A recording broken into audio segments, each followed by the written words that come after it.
Yn y llyfrgell ym Mhrifadeilad Prifysgol Bangor, mae darllenfa Richards wedi ei lleoli. Ystafell ydyw sydd wedi ei henwi ar ôl Dr Thomas Richards a fy'n llyfrgellydd Coleg Prifysgol Gogledd Cymru yn ystod hanner cyntaf yr 20fed ganrif. Roedd swydd y llyfrgellydd yn un bwysig iawn gydag anrhydedd ac awdurdod yn perthyn iddi, ac nid oes amheuaeth fod Thomas Richards yn ystod ei gyfnod wedi trawsnewid llyfrgell y coleg a'i throi'n sefydliad proffesiynol a fyddai'n cael ei hedmygu gan bawb. Nid dyma ei unig waddol. Gadawodd ei farc ar y casgliadau a lawysgrifau a chofnodion a oedd yng ngofal y brifysgol hefyd, gan gynyddu daliadau yn sylweddol. Mae'n debyg fod gan y brifysgol 200 o lawysgrifau yn ei gofal yn 1925, a bod y ffigwr hwnnw wedi codi i 83,000 erbyn 1933.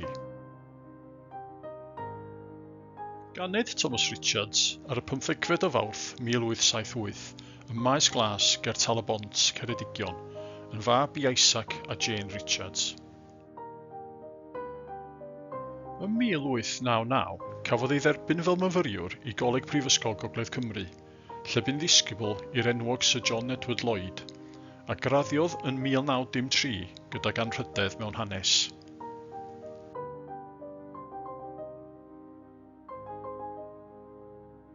Wedi gadael y coleg, cychwynnodd ar ei yrfa fel athro hanes, a bu'n dysgu am chwarter canrif mewn 3 ysgol wahanol yn ei tro, yn Nhywyn, Sir Feirionnydd, Bwtl, Glannau Myrswy a Maes Teg. Yn ystod ei gyfnod yn dysgu, dechreuodd ysgrifennu llyfrau ar hanes crefydd a Phuritaniaeth yng Nghymru. Cyhoeddwyd 8 o lyfrau dan ei enw gan gynnwys 2 hunangofiant. Llwyddodd hefyd i ennill gradd MA ym 1914 a D-Lit ym 1924. Pan benodwyd Thomas Richards gan y coleg ym Mangor ym 1926, roedd yn 48 mlwydd oed. Roedd o eisoes yn adnabyddus fel hanesydd ac ysgrifwr.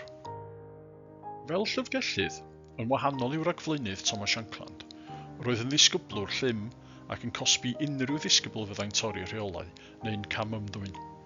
Er gwaethaf hyn, derbyniodd y llysenw hoffus Doc Tom. Roedd Thomas Richards yn gasglwr brwd a chanddo ddoniau perswadio arbennig iawn. Casglodd law ysgrifau pwysig ac unigryw yn ymwneud â phob agwedd o hanes Gogledd Cymru, ac, yn benodol, targedodd y bonedd tiriog gan sicrhau sawl adneuaeth arwydd o cael i'r brifysgol, megis papurau stadau, Penrhyn, Barenhill, Bodorgan ac yn y blaen.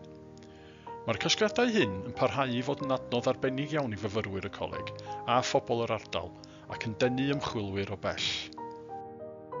Gwthiodd Thomas Richards ei ddiddordeb mewn hel llyfrau a llawysgrifau gam ymhellach drwy gyflogi'r cyn-chwarelwr Bob Owen Croesor fel cynorthwyydd i chwilio am eitemau prin mewn arwerthiannau a siopau llyfrau a thai preifat. Yn wir, daethant yn ddeuawd adnabyddus ac fe disgrifwyd gan Sam Jones y BBC fel Laurel a Hardy Cymru.